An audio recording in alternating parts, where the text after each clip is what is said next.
Good morning. Welcome to our activity video for the week of Palm Sunday. I'm really excited for Palm Sunday. It's one of my favorite Sundays of the liturgical calendar. I really love the Palm Parade and triumphantly marching in to a sanctuary with people of all ages waving palm fronds. It's a really fun celebration that I enjoy being a part of every year. And so I'm a little sad that this year it's a little different and that we aren't able to meet in person to have our big Palm Parade. So I wanted to choose an activity for this week that facilitates a Palm Parade, even though it looks a little different than what we would traditionally do. So this is a craft that will help you make a palm branch at home. So it doesn't require, it's not a very complicated craft, and it doesn't require a ton of materials. Hopefully they're all things you already have around your house. So some paper, ideally green paper, but I mean, if you have white printer paper and you want to color it, that's a really good option too. This is fluorescent paper, or green construction paper also works great. I would recommend, depending on the size of your hand, 3 sheets. We'll get back to that in a minute. A writing utensil, whether it's a marker or a pencil or a pen. Some scissors, maybe you want some safety scissors, depending on who's using them in your house. Scotch tape, and a stick. So I'm using a wooden spoon because I don't have any like popsicle sticks or craft sticks at my house.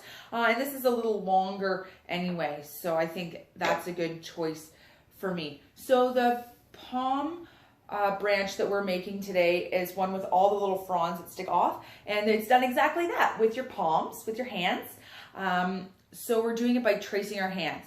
So the reason I said 3 pieces of paper is because my hand fits about 2 on a sheet of printer paper. My hands are pretty small, but there's not quite enough room for a 3rd one. So even if you have big hands, I think you should be able to fit 2 on a piece of printer paper. I can squeeze 3 on construction paper, so maybe if you have little hands, you can get that as well. So you might need less paper if you use a smaller piece like that. So you're gonna take your drawing utensil and you're gonna trace your hand. So you don't have to like splay your fingers as far as you can or keep them tight together, just kind of a neutral position. I recommend, if you're tracing your left hand, as I am since I'm right-handed, starting on the left side of the piece of paper, so that way your thumb is in the middle. And then when you draw your other one, you can turn the paper upside down and your thumbs can kind of fit together like a puzzle, so it fits better on a sheet of paper that way. So I'm gonna trace my hand here real quick. I'm trying to press really dark so you can see it on the camera. You don't have to worry about it being the perfect outline of your hand. Nobody wants to see all the bumps and nooks and crannies on their fingers anyway. It's just the general shape that we're going for. So I don't know if that shows up now, my hand. And then you take your scissors and you cut it out. Although I would recommend tracing your hand all the times on the paper and then cutting out all at once, rather than trying to then figure out how to put your hand on what's left of your scrap paper after you cut. So like a fancy cooking show, I have a couple that are already done that I traced last night. So that's my hand. And then we're gonna take those and we're gonna tape them onto our stick. So I would suggest that you start halfway up your stick, okay? Because if you've got 6 hands, you want them to overlap over each other a little bit to make it really nice and full. But you want to have enough space on your stick to tape them all on. So I tried a couple different methods for taping, and this is what I think works best. I think 2 pieces per hand. The first piece, where you tape the hand on, runs parallel to the stick.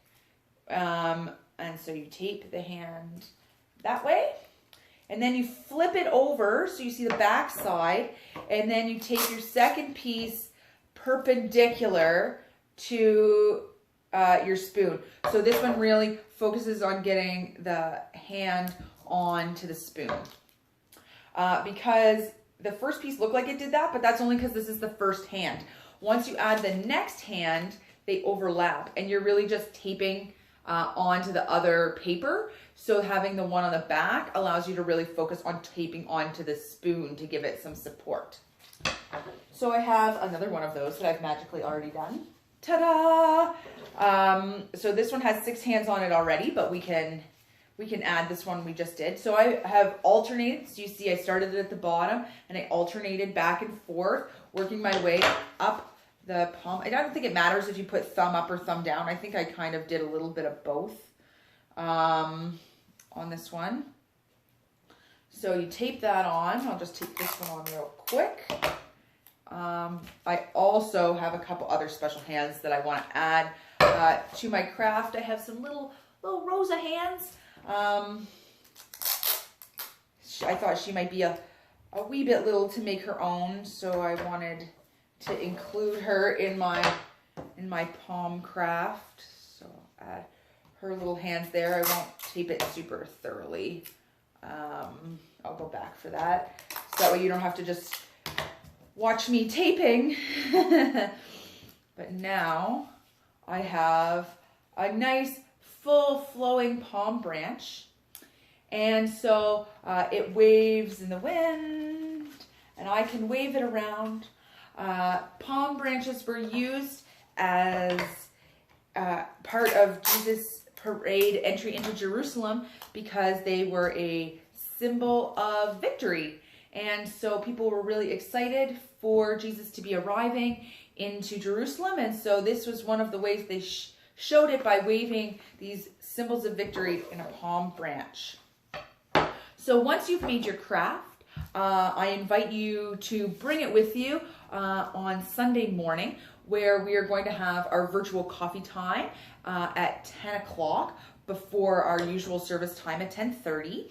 And so during that virtual coffee time, you can wave your palm branch and we can have a virtual palm parade and enjoy each other's company, celebrating